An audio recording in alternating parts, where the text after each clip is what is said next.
Michael Carrick has Manchester United unbeaten, 4 wins out of 5, and just one draw against West Ham away. Michael Carrick walked into Ruben Amorim's mess and flipped it around. But is Michael Carrick the real deal, or is this just a honeymoon phase about to crash out?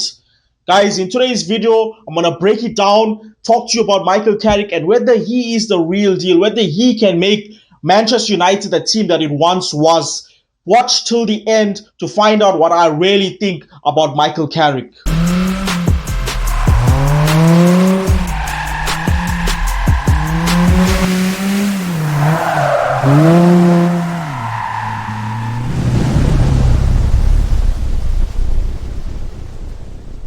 Welcome back to the channel, guys. Welcome back to Jordan Talks Football. I hope you guys are doing well. Let's get straight into the video. Michael Carrick. Is Michael Carrick the real deal, or is he just a honeymoon phase about to fail? Guys, listen, I have to talk about this.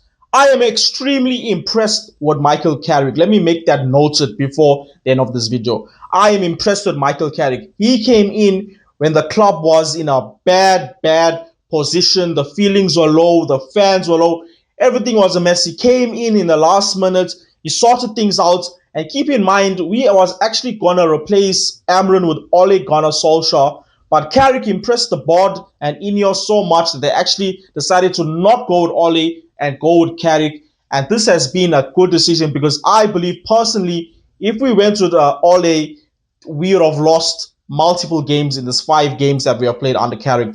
However, I have to talk about some of the negative sides, which I'm going to go into later on into the video. But first, I'm going to start with the positives. I'm going to start with all the good things that Michael Carrick has done, some good topics like about him, some good things about him. And let's get straight into it. So, Michael Carrick has kept Manchester United unbeaten in 5 games. We have played Arsenal, we have played Man City, we have played Tottenham, who we have not beaten in the last 6 meetings, and we have beaten them. We've beaten a tough away, we beat a tough game against Fulham. And you know what? 4 wins, 1 draw. This is good, bro. This is like a 90% out of 100. Good. This is good. This is excellent, in fact. If someone had to tell you Manchester United will win 4 games out of 5 and only draw 1, you would bite their hand off in the past. If this was 2 months ago, this would be exactly what we would need it. So let's talk about this. Impressive wins against big teams: City, Arsenal, Spurs, Fulham, right? Except that 1-0, 1-1 draw against West Ham. But that was a tough game, so we let that slide, right? The only mistake was that West Ham draw, guys. The only mistake was that West Ham draw. This team has scored so many goals since Carrick has come on. We wasn't even scoring that many goals under Amorim. We wasn't. Like, I know there was some games where we scored some goals, but there was games where we barely could even score 1 goal. We barely could have scored 1 goal when Amorim was there, bro. So Michael Carrick has already put in attacking football, deadly counter-attacking. The team looks more energized. The players look more energetic. They want to play for Carrick. They're playing for the badge, and they want to get results, and everyone looks motivated. Already, he has put a good feeling on the players, which is way better than anything that a manager can do. Making your players feel good, wanting to play for you is such a good thing to have. And Carrick has literally done that to the team, where the team was such in a bad position of feeling-wise previously. Listen, he has come in and has immediately ditched the back 3 that Amorim used to play. That back 3 was some of the worst football I've seen Manchester United play from the time I've been watching Manchester United. That back 3 was terrible. Carrick came in, he got rid of that, he immediately switched to the 4-2-3-1 or the 4-4-2, and he just made everything so simple yet effective. We've seen the way we've been playing ever since Carrick switched the formation. Just one change like that, and everything has just been amazing. And then, this change helped us because without any January signings, we was able to perform better and win games because we didn't sign anyone in January. Ineos never spent money in January. And we needed signings, guys. We needed a midfielder. We needed probably a defender. We didn't get any of that. And Carrick came in. He worked with no signings, that alone is already good as well. The fact that Ineos signed no one in January and Carrick is doing this, Imagine if we signed Semenyo. There were rumors that United were heavily interested in Semenyo, that the money was ready to be spent on him, but he decided to go to City. That means if Semenyo chose Man United, we could have probably had Semenyo in this team, bro. And you've seen what Semenyo is doing for City at the moment. That guy is just scoring non-stop.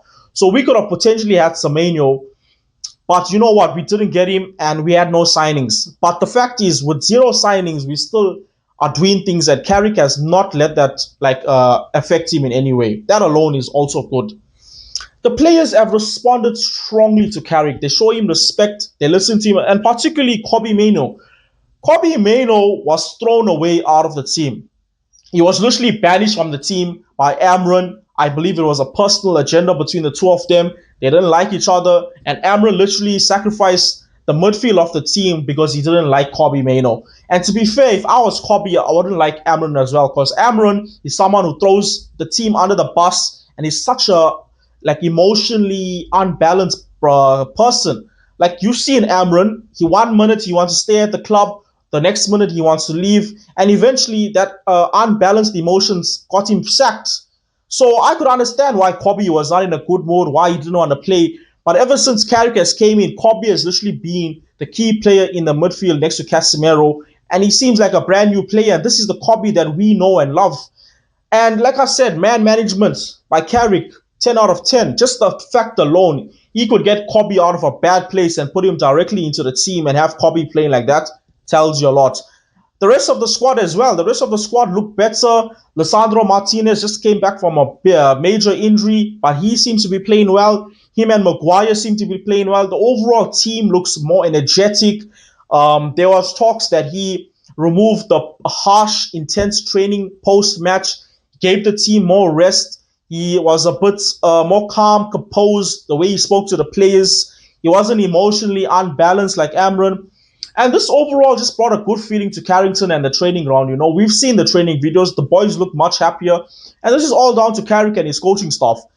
And like I said, the most important thing about this is he introduced a better rest style, a more calm, relaxed, focused atmosphere. This is very good because this is where the morale of the team, the mentality of the team, you know, all of this outside things, like besides the training, the tactics, just the feeling of the well-being of the club. Carrick has came in and he changed all of that, to be honest. Another thing that I'll talk about Carrick, he has beaten Pep Guardiola and he's beaten Mikel Arteta. Those are two of the top managers in this league. The fact that he can come in and beat Pep and beat Arteta shows that he can go up against the big boys. He's not afraid. He tactically outclassed the two of them, which shows that he has huge potential. Huge potential. And Carrick is fully committed to staying. Carrick is not going to want to quit like Amron. He's not going to crash out.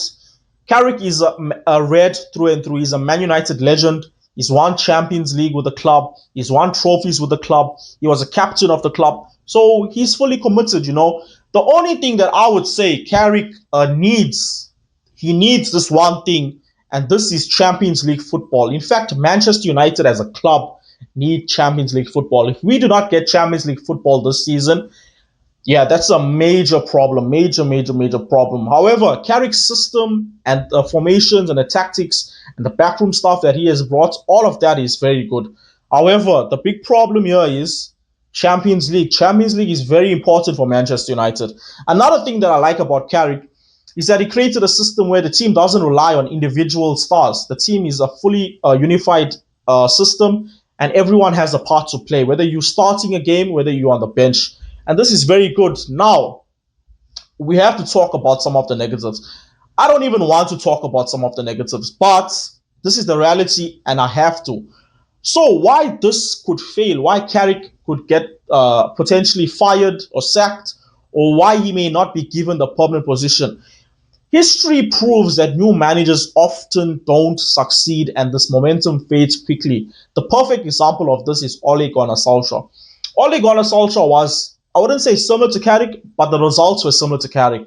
Like the results we was getting, the teams that Ole beat, and he went on a phenomenal run. However, after that phenomenal run, when teams figured out his system, how to beat him, when he was just relying on individual plays like Rashford and stuff, everything went downhill. Everything went downhill. And the games that we played now, they just get harder and harder and harder. We face tough challenges in the fixtures ahead. Even the next game against Everton, bro, that's going to be a tough game. Don't underestimate that.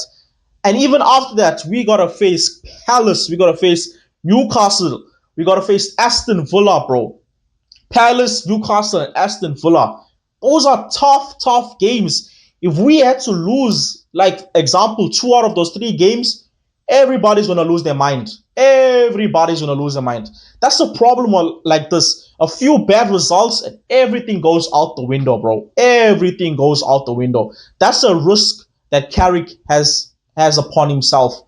That is a big risk. Another thing, the squad's lack of depth, bro. We are like 2 injuries away from having a major problem, bro. If Bruno gets injured, I know he doesn't get injured, but let's just say, okay, not Bruno. If a Casemiro gets injured or a Kobe gets injured, bro, we are finished. We are finished. Who's going to play in the midfield? Who?